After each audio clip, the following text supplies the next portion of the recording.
All right, here we go. Hey, everybody. Woo! Nothing. I can't see anybody. I know that's the running joke, but anyway, it's wonderful to be here with you guys today. Super fun. All my friends are in the front row, my adoring fans. And then behind them are a whole bunch of really mature MSP representatives with a lot of really high-functioning processes and all those kinds of things. It's wonderful to be here with you guys. I want to talk a little bit today about a topic that I think will hopefully be kind of an easy pivot for a lot of you if you're not already intentionally doing it. But basically, we as MSPs have spent the last 3-4 years really focused, if you're kind of in the forward-thinking edge, on kind of disassembling and working with automating our own internal processes, right? We've seen this as an opportunity to say, we've got a lot of these really repetitive tasks. We've got a lot of these tools that we all use that have all these APIs and interconnections. There's a lot of things that people are doing that people shouldn't be doing. We could be automating it, right? A lot of that has bled into our customers, obviously, because in a traditional MSP engagement, you guys are hiring me to do things like make a new user in Office 365. We can do that.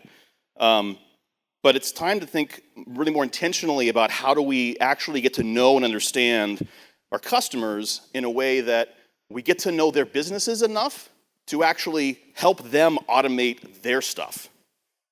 I should have found the clicker. Look at that. Look at that. That's what we're going to talk about. And that's me. I guess I'll introduce myself real fast. I'm Dave, VP of Technical Services for Castle Rock Sky, which is a completely made-up title. I don't even know what that means. We should have an entire breakout on how to make up titles for your MSP. But anyway, we're a smaller MSP out of Denver, Colorado, since about 2018. Pretty much entirely focused on the Microsoft stack, Azure AD. Like, that's really our whole thing is let's get it out there. I love Brandon's, if I can't fix your machine in an hour, we're going to nuke it from orbit. That's very much kind of how we play. I've worked with a ton of different clients across a ton of different industries, across a ton of time. I don't know where it went or how fast it goes, but anyway.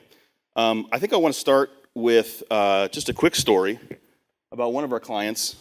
That is it's a larger nonprofit, and when we first brought them on, as everyone does, the first thing you do is like, okay, let's pick apart and understand.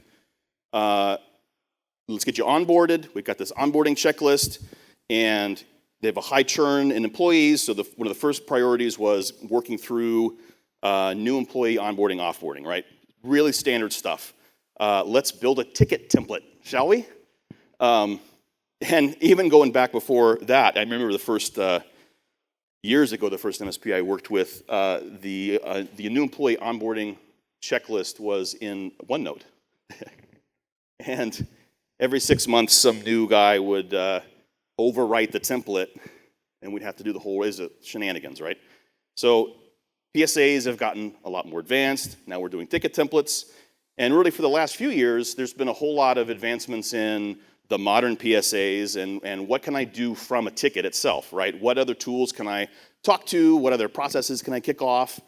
We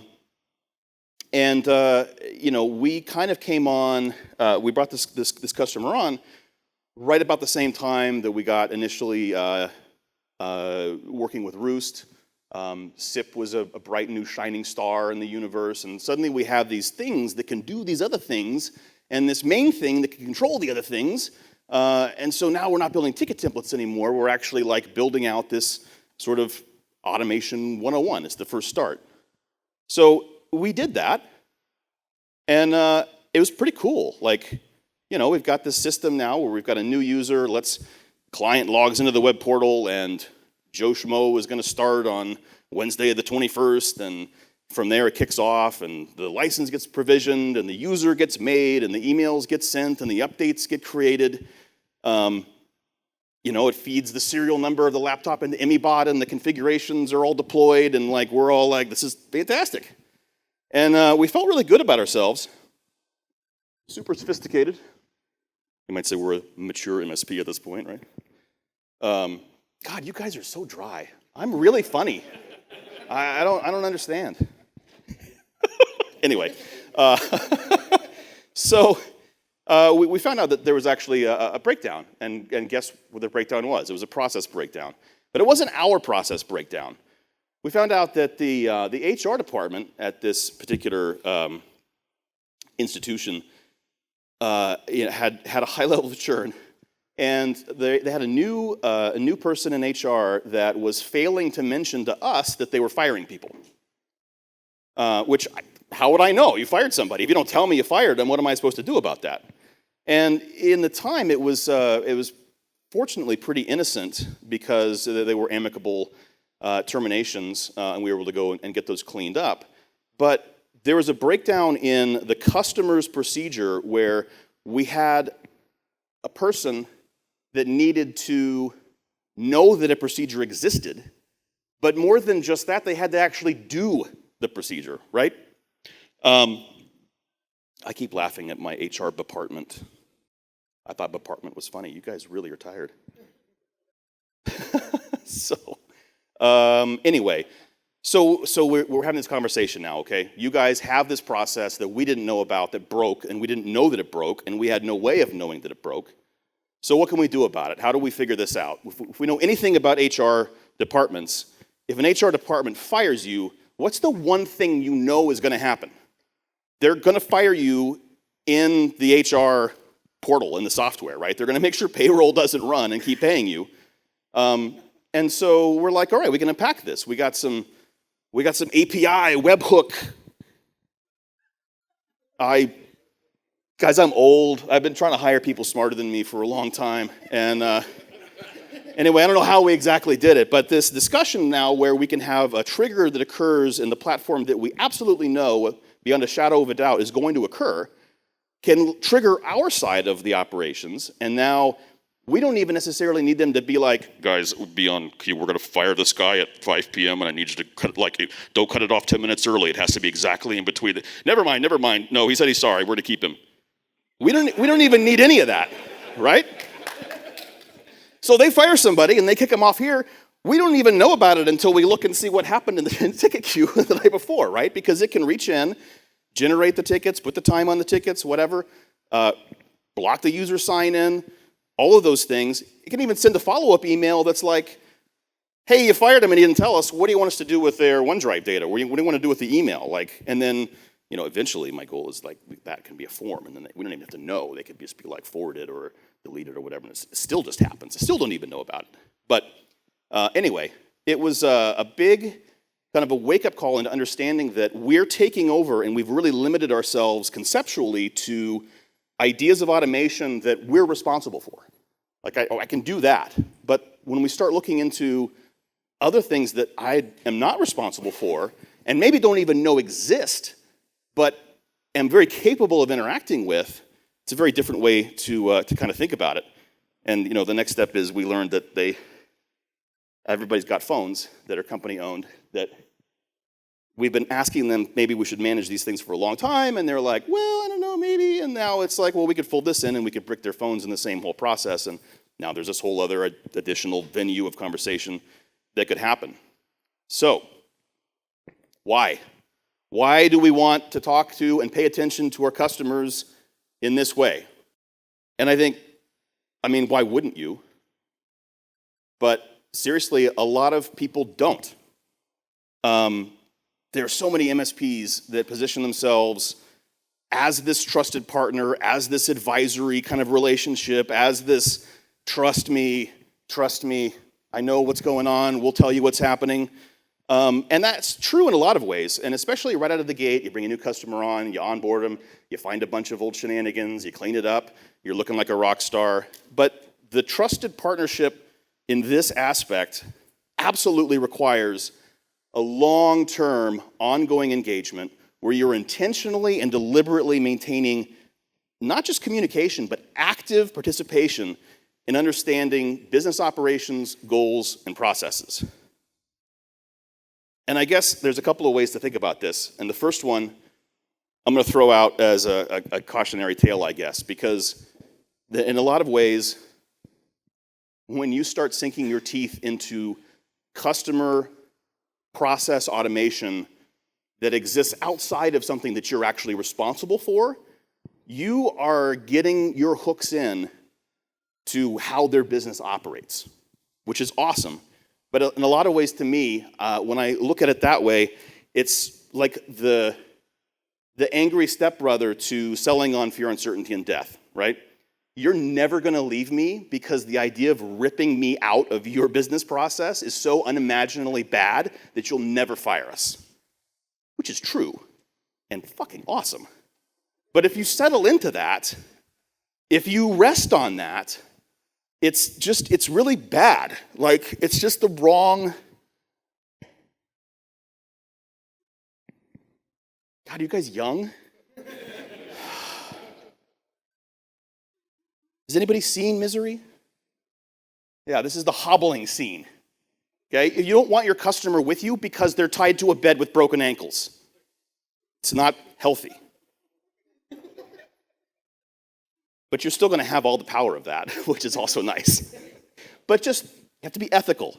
And I'll call out, too, that there's a whole other level of ethical documentation that you've got to pay attention to especially if you start building automation tools that are proprietary or belonging to you. Like, it's one thing to say, we're going to teach you how to do this whole thing, and we're going to feed data through Microsoft Flow, and if you fire us, your next MSP will just take over the licensing and everything will keep working.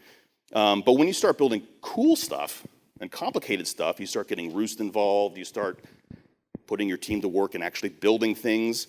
I believe you have to ethically make sure that they understand everything, even if they don't understand anything. They have enough documentation that they could understand something, or somebody that they hire could. But the other thing is, the other side, the more betterer side, is if you're really, I don't know what this was adventures in taking whatever AI gave me. But they're happy, and they're in business. Anyway, so you'll have that. You'll have the just like fear, uncertainty, and death is true. I can tell you that bad things are going to happen and that we have some solutions for those bad things. Isn't enough to foster a relationship. Having your tool set deeply embedded in customer operations is not enough, in my opinion, to keep them around in a healthy way. But if you're paying attention and you're ongoing and you're taking that partnership from a truly genuine standpoint, who's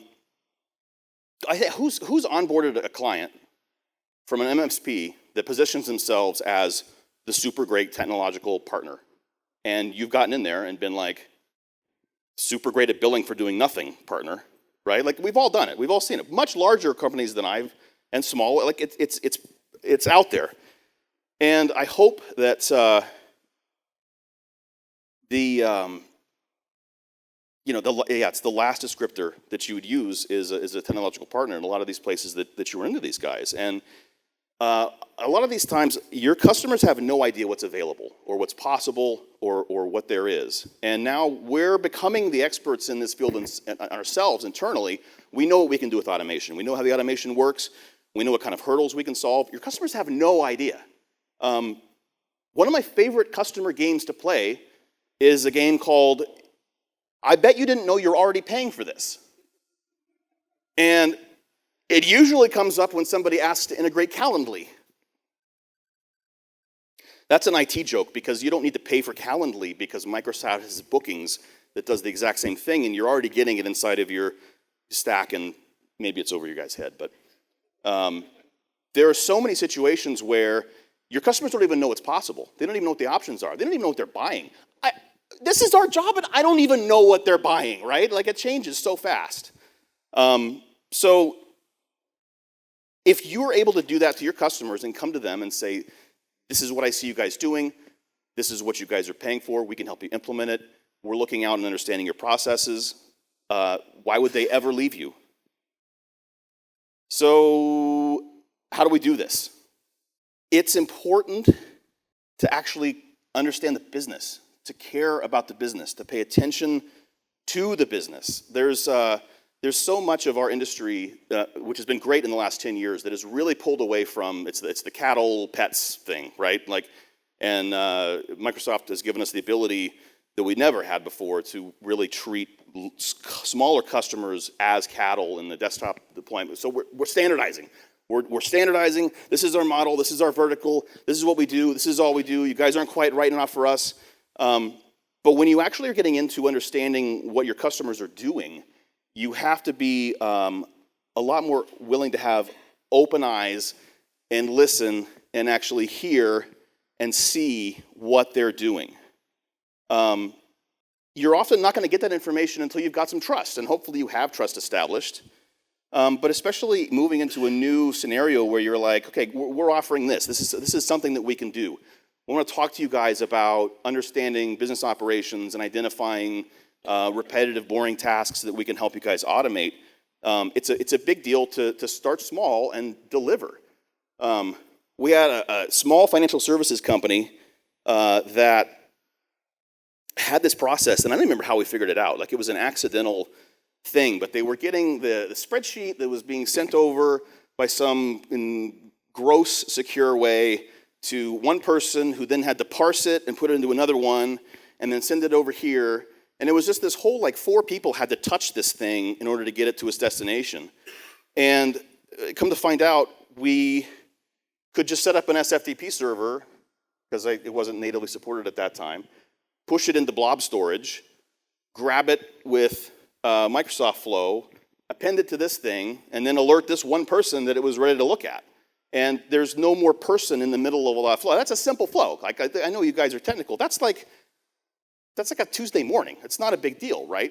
But the difference in the operation and they were having problems where somebody's out for the day, or there was just the person-based needs were bad for that particular operational flow. And it made a huge difference to them. It was 2 hours of setting this stuff up, but the value that it brought to them was so immense that it opened up any conversation we ever wanted to have with them of, what do we do next? What's our next project? Help me understand this. Let me see this. So it's very important to start small. Even the onboarding stuff, we do it with everybody. Tell them what you're doing. Tell them how it works. Make sure that they understand. Some of that discovery and assessment, those first talks. And I realize some of this, I really want to throw it out there. Some of this is starting to feel a little salesy, isn't it? Like, you guys are like, this is not my job.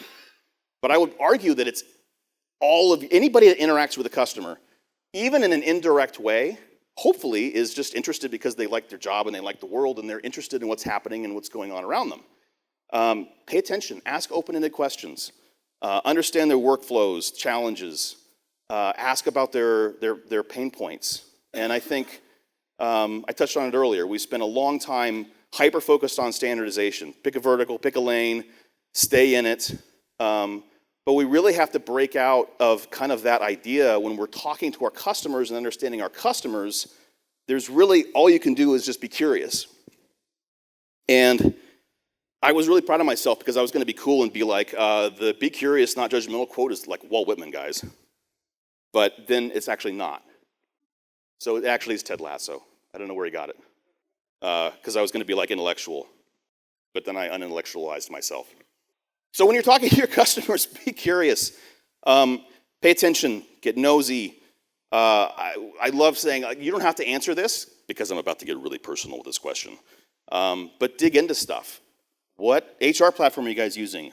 How are you handling emergency offboarding incidences? And if you're talking to people walking around, hopefully we're doing this. Our techs, when they're on site and they've got time, they're walking around making connections with people. What's the worst part of your job? I'm not talking about the coffee brand that they buy that sucks, but like, what's the boring, repetitive, what do you like the least about your actual job function? Start understanding how the flow works. Start looking around for, again, some small tasks to get this whole thing started. And understand that this is not a one-time effort. This is absolutely critical that this kind of continuous engagement is happening. And like at quarterly reviews, stop looking backwards. Don't make them reviews of the last quarter. It's everybody knows what happened. It's under the bridge. They don't want to read through the ticket summaries unless they really want to. Take 5 minutes at the beginning. It's dead and gone. It's a quarterly review of the next quarter, where we're going. What kind of questions do we ask? What are your growth goals for the rest of the year?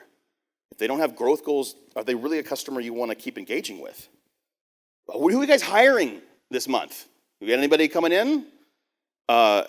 Any significant business changes that are going to be happening soon? Is HR talking about changing from Paylocity to something? Like, these conversations happen in the background all the time with our customers, and we only find out about it when they submit a ticket because something they changed broke something we were doing. Get ahead of it, and you're not going to get ahead of it until you've taught them that there's a lot of meetings that you should probably be in as a strategic partner that you're not being invited to yet. But they're not going to get that until you get nosy and really push yourself kind of into that space. Let's see. So for the, this is mapping business processes, solid understanding business tools and framework. This was the most boring section, and I didn't rewrite what ChatGPT gave me. Yeah, you guys know how to map business process. Like, some of this stuff is like, this is what we do, right? We're here literally churning processes into automation. We don't need to cover this. Probably don't even need to cover bottlenecks and pain points, but yeah, it doesn't have to be complicated. Put it on a piece of paper, put it on a whiteboard, create a strategy. Again, this is stuff that you guys understand and know already in the context of changing a lot of these once they're identified. How do you convert this thing into an automation piece? Choosing the right tools. We'll talk about this for a minute. You guys all have experienced tool creep. A lot of shiny stuff comes out, right? Like, it's fun. And I think even from a perspective, not necessarily of tool creep, but one of the struggles that we've had is kind of standardizing, not just on our own internal stuff, but especially when we move into customer-facing stuff, really being clear about what thing does what. Like, I can have 3 different tools reboot a machine, right? Which is the one that we're always going to consistently pick so that we can troubleshoot, so that we can identify.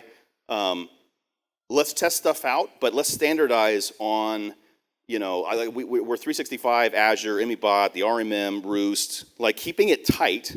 At some point, you're going to run into stuff that can be automated, but is so far outside of the scope of what's going on that you just have to say no. So definitely pay attention to your tool set. Let's see, it's 4:43, right? No, that's okay. I literally saved you guys from 2 really boring sections. Awesome. And I'm feeling like everybody's keeping up. Was that part of a flow, or like, how'd you do that? That's right. Guys, I'm in my own way to start partying, so. Yeah. I will talk for a few minutes about implementation best practices. I mean, on the one hand, this is like literally any project that you're gonna do, right? You know the steps. You know that you've got to map it out, figure it out, contact stakeholders, figure out what training is gonna be going on for the end users, make sure you communicate all the things that are gonna be happening, what's gonna change, what's gonna be different, how do we phase this?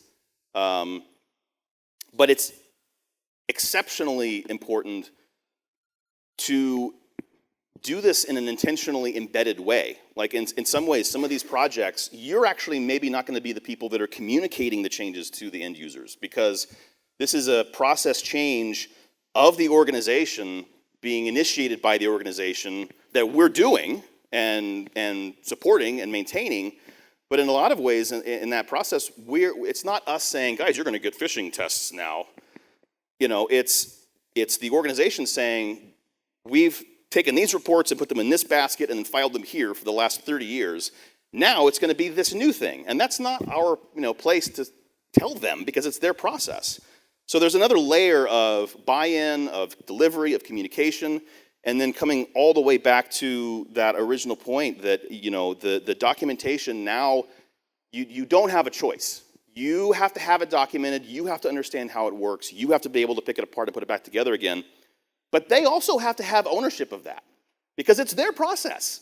They're buying it from you, but you need to make sure, in my opinion, that they have the documentation that, hopefully we're all large enough that if I get hit by a bus, there's 5 people that will give them whatever. But if that relationship winks out of existence for whatever reason, you don't need them chasing you to understand this critical core business flow thing that you guys built. So it takes some intention and some integration with some people in the organization that you may not integrate with or communicate with. It's a much sort of deeper kind of relationship.